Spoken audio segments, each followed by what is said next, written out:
And now, from 12 Studios, this is News 12 Now. Today is Wednesday, May 1st. Welcome to News 12 Now. I'm Kylee Dedmon. Breaking news this afternoon, the Sherman ISD Board of Trustees held a special meeting today on the agenda to possibly act on a voluntary separation agreement with Superintendent Dr. Tyson Bennett. And moments ago, the board unanimously voted to approve the voluntary separation agreement with Dr. Bennett. The terms of the agreement are unclear. Dr. Bennett was suspended in March following controversial decisions made for the theater program back in November. Now we will continue to update as more details are released. Check our website, KXII.com, for the latest. Now turning to weather, meteorologist Brian Briggs is with us now. Brian, we've heard some rain and a little bit of hail even this morning. What can we be expecting for the rest of our Wednesday? Most of us are on the drier side of things now, and we're in the process of kind of resetting the atmosphere for, unfortunately, more thunderstorms here. So it was a very, very stormy morning here, and now heading into the afternoon, for some of us, it actually still remains that way. There is an active flash flood warning in Cole County, but other than that, the heaviest rainfall moving into Pushmataha County and kind of exiting out of Atoka and Cole counties. So even the last little bit of Choctaw County too starting to kind of dry out. But showers, thunderstorms, it's been very much taking its sweet time to move through the area and just dumped a lot of rainfall. A lot of folks got anywhere from about a half an inch to over an inch in some spots. And we did have a handful of severe thunderstorm warnings through the morning. Unfortunately, here we go again. More thunderstorms on the way for tonight. And this is one of several additional severe weather risks that we have on the way. So we have a lot more to talk about in terms of weather coming up here in a little bit, and we'll give you your full forecast in just a bit. But back to you, Kylee. All right, thank you, Brian. Oklahoma Governor Kevin Stitt and federal officials visited Marietta to assess the damage. News 12's Hannah Gonzalez was there.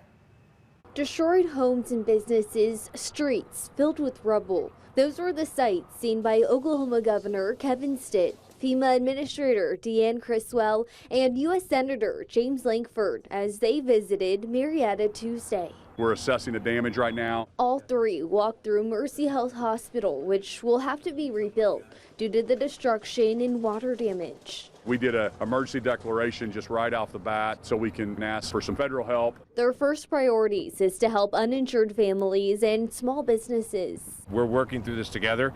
Part of our task is to be able to make sure we clear up the bureaucracy and make sure all the paperwork moves smoothly so that there's a quick response. Criswell will report back to President Joe Biden on the damage she saw in Oklahoma. Locally, they ask you to report any damage to damage.ok.gov.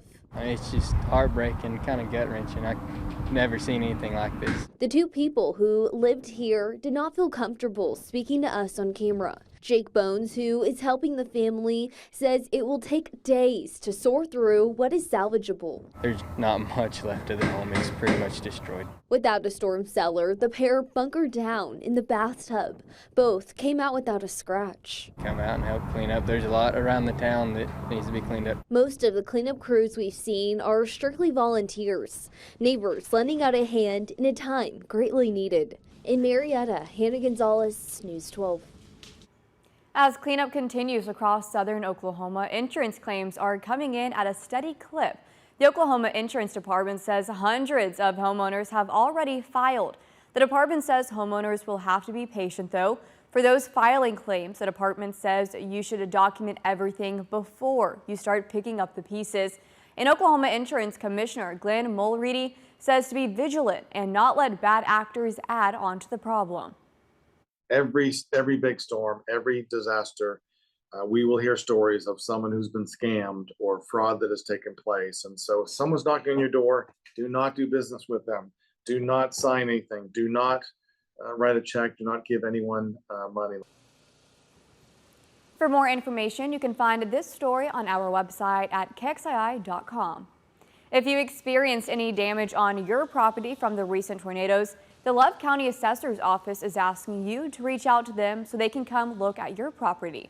You can email them or reach out to them on Facebook with your address and what damages happened at your property. They ask that you take pictures of all damage for your records claims. And if you want to help victims from the southern Oklahoma tornadoes, the Red Cross has set up 3 donation drop-off locations. You can take items to the Murray County Expo in Sulphur, the Love County Fairgrounds in Marietta, or the gravel parking lot south of Plainview Early Education Center in Ardmore.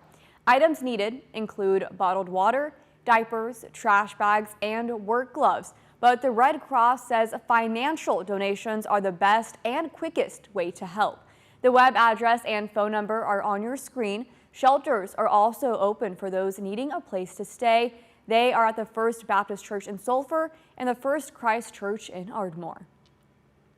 Several southern Oklahoma school districts were closed again today. The districts are now working with Oklahoma State Superintendent Ryan Walters to navigate the remainder of the school year.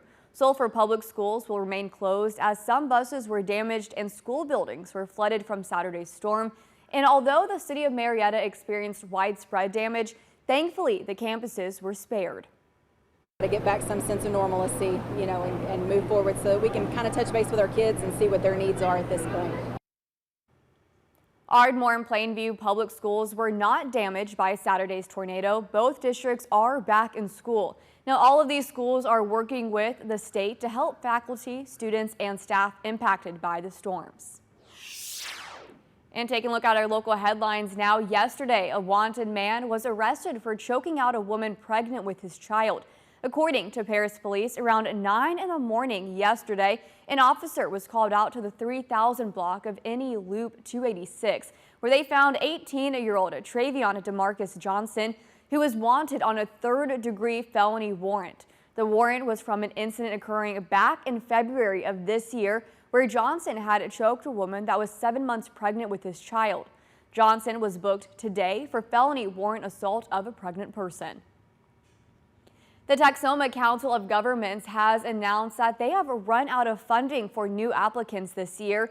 They have committed to trying to help everyone who has applied, although they may not have the resources to do so. Applicants will receive a notice by mail regarding their application status within the coming weeks. This is not the end of the program, and we will keep you updated on when the 2024 applications open up. Now, for additional resources in your area, TCOG says to dial 211. And heads up for Texoma drivers, some road closures to tell you about. In Valley View, the Lone Grove Bridge will be closed starting today. According to the Valley View Police, the bridge will be closed for about 2 weeks. Now, moving north to Johnston County, the county's emergency management says South Grand and Mansville will be closed for repairs today. They say the crews are working to reopen the road later this afternoon. And turning to lighter news now, 10 new affordable rental homes were opened in Crowder yesterday. Choctaw Chief Gary Batten posted on Facebook today about attending the ribbon-cutting ceremony. This makes 50 affordable rental homes in District 12 for a total of 70 ARH, LEAP, and independent elder homes completed. There are also 15 more ARH and 5 LEAPs homes under construction in District 12.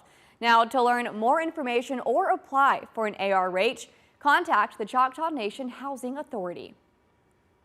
And some more good news to tell you about. This weekend, Southeastern will hold commencement ceremonies for its largest graduating class ever.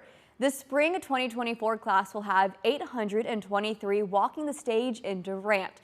There are students from 41 states, 18 countries, and 15 sovereign tribal nations in this graduating class.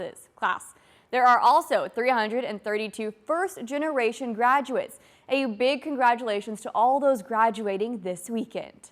Thank you for watching today's News 12 Now. Make sure to subscribe so you find out why Texoma turns to us. You can also follow us on Instagram and Facebook, where you'll see more social media exclusive content. Want more News 12 Now? Watch us live every weekday through the KXII app on your phone or TV and through our website.